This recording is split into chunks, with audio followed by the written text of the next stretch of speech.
লেখা পাল কমেন্ট করেছে টেস্ট পেপারের 34 পাতার বিভাগ গয়ের উত্তরগুলো বলে দেন। 3.1 প্রশ্নটা দেখে নাও। মিথেন হাইড্রেট হলো বরফ সদৃশ কঠিন ক্যাথোডেট যৌগ। এর ব্যবহার দেখো, এর থেকে প্রাপ্ত যে মিথেন জ্বালানি হিসেবে কাজে লাগে। 3.1 অথবার অংশটি দেখে নাও।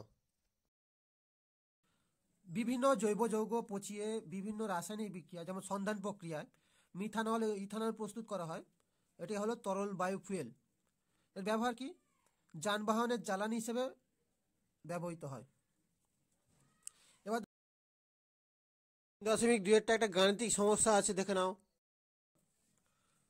দেখো V1 এর মান দেওয়া আছে 200 সিসি, T1 দেখো 37 ডিগ্রি সেলসিয়াস, এটাকে কেলভিন করলে হবে 273 প্লাস 37 310 কেলভিন। দেখো T2 মান কি হবে, দেখো 273 প্লাস 67 340 কেলভিন। এবার আমরা V2 মানটা বের করে নেব। দেখো যদি বলা হয় চাপ স্থির, তাহলে V1/T1 সমান V2/T2, তাহলে V2 সমান V1 T2/T1, তাহলে মানগুলো বসিয়ে দিলাম। বসিয়ে দিয়ে মানটা পেলাম দেখো 219.35 ডিগ্রি 35 সিসি। তাহলে অন্তিম আয়তন এটা হলো। এবার কত বায়ু বেরিয়ে যাবে সেটা তোমাকে বের করতে হবে। তাহলে বায়ু বেরিয়ে যাবে দেখো 219.35 থেকে আমি যদি 200 বাদ দিই তাহলে 19.35 সিসি পড়ে থাকে। তাহলে এই অংশ বায়ু কিন্তু বেরিয়ে যাবে। এবার 3.3 আলো থেকে চিত্র অঙ্কন করতে হবে। উত্তর লেন্সের যদি আলোক কেন্দ্র এবং ফোকাসের মাঝামাঝি কোনো যদি বস্তুকে রাখা হয়, দেখো এখানে বস্তুটা আছে, সমান্তরালভাবে একটা আলো রশ্মি নির্গত হয়েছে, রশ্মিটা এই পথে চলে গিয়েছে এবং অন্য একটা রশ্মি আলোক কেন্দ্র দিয়ে গিয়েছে। এবার দেখো এই দুটো রশ্মি কখনো পরস্পর মিলিত হবে না। রশ্মিগুলোকে যদি উভয় দিকে বাড়াই বিপরীত দিকে, তাহলে সেটা একটা বিন্দুতে মিলিত হবে। তাহলে যে এখানে প্রতিবিম্বটা তৈরি হলো সেটা হচ্ছে অসৎবিম্ব, এটা সৎবিম্ব নয়। এবার দেখো বস্তুর তুলনায় প্রতিবিম্বটা কি হয়েছে, বড় হয়েছে, সমশীর্ষ। তাহলে বস্তুর প্রতিবিম্ব কি হলো, অসৎ, সমশীর্ষ এবং বিবর্ধিত। 3.4 কোশ্চেনটা খুবই গুরুত্বপূর্ণ। দুই ধরনের বাতি দেওয়া আছে, একটা 240 ভোল্ট 400 ওয়াট আর একটা 220 ভোল্ট 800 ওয়াট।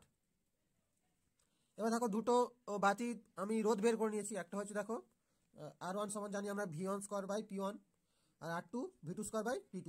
এবার সব মানগুলো বসিয়ে দিলাম। দেখো প্রথমটা রোধ পেলাম 144 ওহম আর দ্বিতীয়টা রোধ পেলাম দেখো 60.50 ওহম। এবার দেখো এই যে বাতিটা, দ্বিতীয় যে বাতিটা আছে তার রোধ কম। রোধ কম মানে তার মধ্যে দিয়ে তড়িৎ বেশি প্রবাহিত হবে, মানে সেটা বেশি মোটা হবে। 3.5 কোশ্চেনটা দেখে নাও। দেখো দুটো মৌল দেওয়া আছে 3.5টা, একটা পারমাণবিক ক্রমাঙ্ক 7 এবং একটা পারমাণবিক ক্রমাঙ্ক 20। দেখো যে মৌলটার পারমাণবিক ক্রমাঙ্ক 7 প্রথম কক্ষে দুটো শেষ কক্ষে 5টা, আর যার 20 প্রথম কক্ষে দুটো তারপরে 8টা দুটো শেষ কক্ষে দুটো ইলেকট্রন আছে। তাহলে বি মৌল থেকে যদি দুটো ইলেকট্রন বেরিয়ে যায়, নিষ্ক্রিয় মৌল আর্গনের মতো ইলেকট্রন বিন্যাস পাবে, তাহলে দুটো বেরিয়ে গেলে B+2।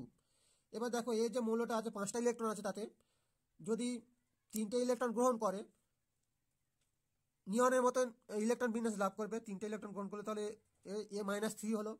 এবার যে প্রথম যে মৌলটা আছে সেটা 3টে মৌল যদি টোটাল 6টা ইলেকট্রন বর্জন করে তাহলে 3B+2 হবে। আর এ মৌলটা দুটো মৌল যদি 3টে করে ইলেকট্রন গ্রহণ করে তাহলে 6টা হবে ইলেকট্রন, তাহলে 2A-3 হবে। এবার দুটো মৌল পরস্পর যুক্ত হয়ে দেখো এই যে বি মৌল তার যোজ্যতা কত 2 আর এ মৌল যোজ্যতা 3। তাহলে মৌলটা এবার বি মৌলটা হচ্ছে ধাতু আর এটা অধাতু, তাহলে সংকেত হবে B3A2 এবং এটা আয়নীয় যৌগ। 3.6 কোশ্চেনটা অতি সহজ কোশ্চেন। NaF সোডিয়াম ফ্লুরাইড, এটা তড়িৎদ্বয়ী যৌগ। প্রথমটা দেখো এটা সোডিয়াম, তারপর ফ্লোরিন। একটা ধাতু একটা অধাতু হলে সেটা তড়িৎদ্বয়ী যৌগ হয়। দ্বিতীয় যে যৌগটা দেওয়া আছে দুটোই অধাতু, দেখো NH3 সমযোজী। তৃতীয়টা যেটা সবগুলো কি অধাতু সমযোজী। চতুর্থ যৌগটা প্রথমটা ধাতু পরেরটা অধাতু তড়িৎযোজী। দেখো তিনটে বন্ধনযুক্ত একটা মৌলিক হল হচ্ছে নাইট্রোজেন। নাইট্রোজেনের শেষ কক্ষপথে দেখো 5টা ইলেকট্রন আছে, তাহলে এরা পরস্পর সমযোজী বন্ধন তৈরি করবে। দেখো 3টে বন্ধন তৈরি হলো নাইট্রোজেন অণু। আর একটা যৌগ যেটা 3টে বন্ধন আছে সেটা হচ্ছে অ্যাসিটিলিন। দেখো কীভাবে গঠিত হয়েছে, ছবি করে দেওয়া হয়েছে। এই C double triple bond C single bond H, দেখো এঁকে দিয়েছি, দেখে নেবে একটু। 3.7 কোশ্চেনটা দেখে নাও।